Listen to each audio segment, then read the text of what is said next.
আমার 9 বছরের ছেলে ফজরের নামাজে আমি দাঁড়াই থেকে উঠাইয়া উজু করাই, এরপরে একসাথে বাপকে মসজিদে দেয় নামাজ।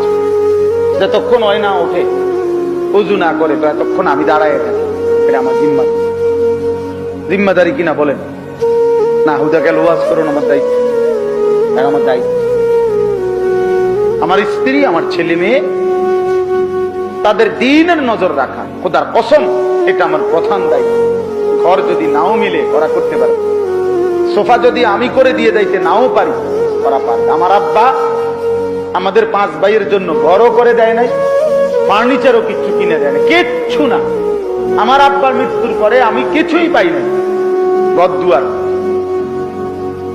ফার্নিচার কিচ্ছু লাগে নাই। কিন্তু বরাবর 9 বছরের ব্যবধানে আব্বার ইন্তেকালের পরে ঠিক 9 বছরের ভিতরে আমরা 5 ভাই আলাদা জমিও কিনছি, বিল্ডিংও করছি, ঘর দুয়ার ফার্নিচার সব কিনা।